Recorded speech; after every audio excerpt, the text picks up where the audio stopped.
Hello, Patreon supporters and interested followers, for lack of a better word. As many of you know, I embarked several years ago to fill this notebook with a variety of poems, specifically for all of the terms of the Zodiac, the Chaldean terms. And it gradually turned into a book of the dead. I found myself writing more and more poems celebrating friends, family members, extended family friends, and a variety of other people in and commemorating their deaths in poetry, not by name, because that would be rude, but trying to capture something of the flavor of how they died.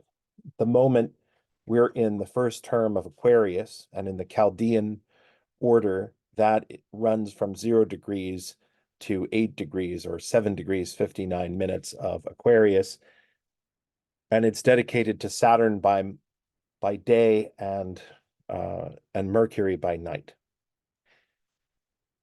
Here's this poem. Lord Saturn, seated upon the tower, with Mercury, your second, close at hand, in true authority matched with power, you bend the travelers to your command. Planes break on the runway and trains depart, and the bus pulls out of its midnight berth. The stagecoach and the ferry whistles start. Yet no one travels anywhere on earth except by your grace. Interlocking lists of gates and equipment and personnel, cargo and passengers, rambles and quests, pilgrim routes, sea roads, and highways through hell.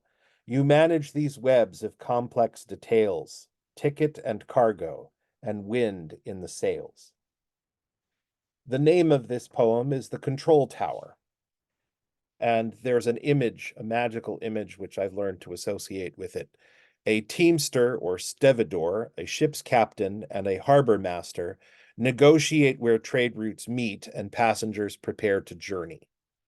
So it might take place on a wharf, it might take place in a bus station or a ferry terminal or at an airport, but you have the cargo loader, you have the captain of the vessel, and you have the master of the station negotiating how things are going to transit from one form of transportation to another. Now, obviously, this is not one of the poems that is an astrological Book of the Dead poem, but in all, there are 60 poems in this set, and I'm getting very close to publishing them. I think that they're all finished, but I've been publishing them to my Patreon for years, for not for years, this year, and they'll all be out by March, and then I'll be able to put together a PDF as I've done for other poems and publish them. And I think that they'll probably be out for $15 or something. Enough of that. Somebody gave me a book that, as it so happens, is by the same publisher, and I figured, okay, I'm being told that I should do another set. And at about the same time that somebody gave me this book, I was starting to experiment with the Dodekatemoria, the 2.5-degree subunits of the zodiac signs. There are 12 dodecks in each of the signs, and there are 144 of them in the whole zodiac. How gross. So I have embarked on writing 144 poems for the Dodekatemoria, and you can see that I'm nowhere near as far along on this particular project as I was on the last one. And things like the holidays intervene, and I find myself able to write one poem in 2.5 days, but not to get to all of the poems over the course of a 30-day period.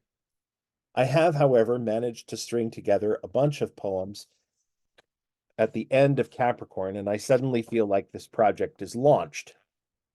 Here's the one for Gemini of Capricorn, which begins at 12 degrees 30 minutes and runs through the end of 14 degrees of Capricorn.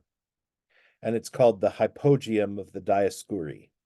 The Dioscuri, for those who don't know, are the sons of Zeus, Castor, and Pollux, and they are the deities or demigods or ascended heroes that are associated with the constellation Gemini. The deal was simple, the contract terms stark. Both would be mere mortals and both divine, 6 months in heaven and 6 in the dark, knowing the tastes of both nectar and wine. Castor and Pollux, the children of Zeus, chose their fate in eternity to dwell, free from the dooms of fever, sword, and noose, but condemned to the stars, or blessed in hell, fated not to stay in either too long. Since then, they've been us humans' protectors and guiding us to right what we've done wrong, or better ourselves as moral actors.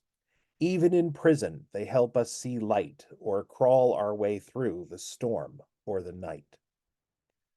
And the image associated with this poem is 2 men with wings appear in splendor to sailors frightened in a lightning storm at sea.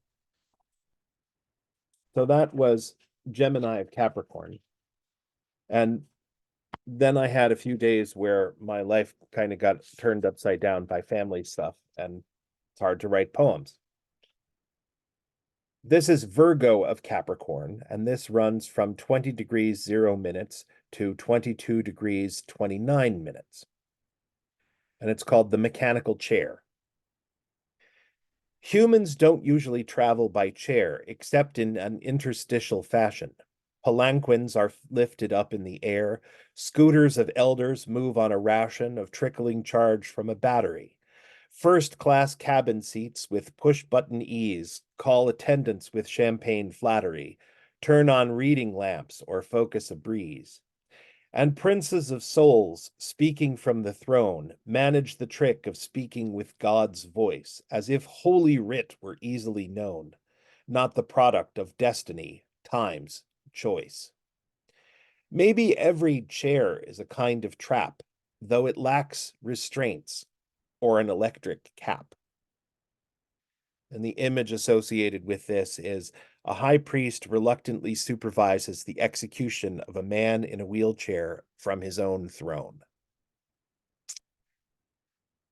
Libra of Capricorn, the Market Master. And this runs from 22 degrees 30 minutes to 24 degrees 59 minutes. Her title is Master. It suits her well as she struts around with her 10-foot tape or calls assistance with oppressive yell to see that her market's in tip-top shape. She sets farmers' stalls in orderly rows and plans for the line at the baker's tent, rings the starting bell with a gallant pose, and plays cold-faced bitch when collecting rent. She shops like all the other customers and pays full priced, but only buys the best. Her speech is kindly to all visitors. When she needs to, she bellows from the chest. Some loathe her for being so rigorous, but she's why the market's so vigorous. And the image is a woman with staff and scales and measuring tape lays out the lane on market day between sellers' stalls. Here's Scorpio of Capricorn, 25 degrees to 27 degrees, 29 minutes. It's called the gunner's cockpit. The seat is leatherette and foam and steel, a tight fit even for a little guy. And as fighter planes do-si-do and reel, the jerk sitting here makes it hard to fly by shattering the clouds with leaden shot and sending tongues of flame into the air. The black clouds' downward spirals soon forgot to train eyes and guns with 1,000-yard stare on a new target. 'Tis an awful art, shooting down enemies without remorse. Yet if the gunner abandons his part, down goes the airplane like a hard-used horse.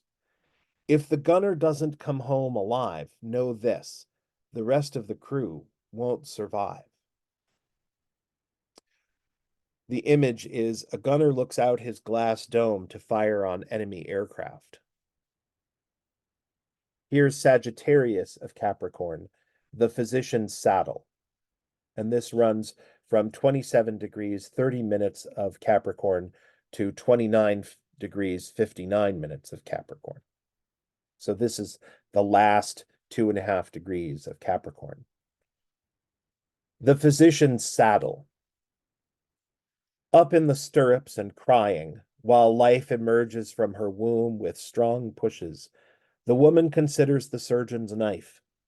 When her water broke, those fluid flushes from between her thighs, her attention grounds deep in her flesh, in her bones, in her breath. Who could be the source of these screaming sounds? Is this agony a foretaste of death?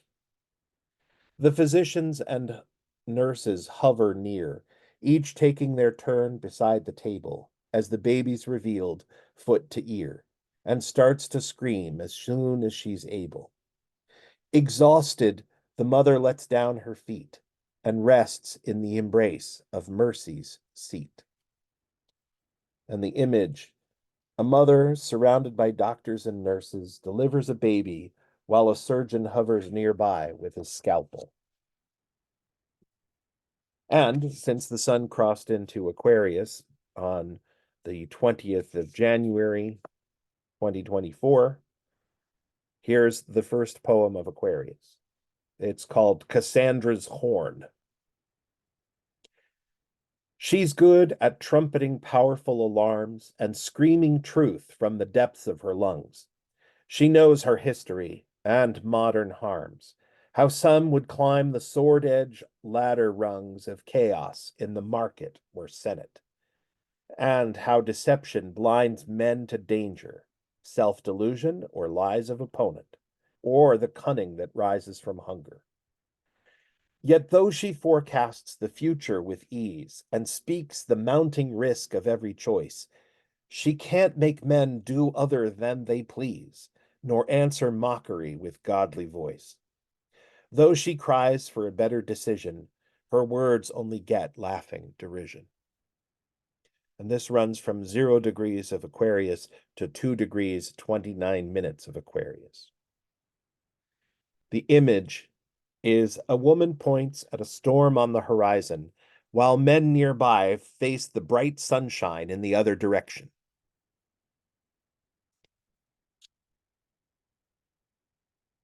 So that's a sample of what these poems are going to be like. They will all be sonnets written in the Elizabethan style with an A, B, A, B, C, D, C, D, E, F, E, F, G, G rhyme scheme or something similar to that. They'll all be written in a metrical style, and each of them will have an astrological image, the degrees, and thanks to the research of others, I'll be able to also put in some material about the fixed stars and possibly write a few smaller pieces for the fixed stars. I expect that this project is going to be a couple of years at least in the making. It's going to take me quite a long time to write these poems. And I know from the 60 poems that I wrote for the Chaldean terms of the Zodiac, that writing 144 poems and doing the meditation and the path working and the sort of journey into the imagination to find a suitable image, a suitable name, write the poem, and sort of come to a deeper understanding of what that decan is about is going to be a 2 to 3 year project. I'm taking this on because I think that this is a way of connecting modern practice to a traditional practice, but I also think that this is the work that an astrologer ought to be doing on a regular basis, is figuring out ways to make the power of the signs come alive in smaller degrees. I've been doing this work with the decans and now with the Chaldean terms, and I'm prepared to go deeper into my practice by studying how the Dodecs and the Dodekatemoria behave overall.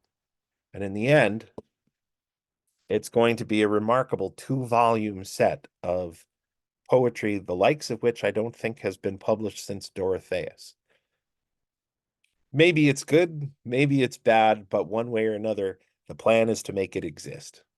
Thank you for watching, and if you'd like to support this project, I invite you to sign up for my Patreon, which you can find at AB Watt. Thank you for watching again, and have a great day.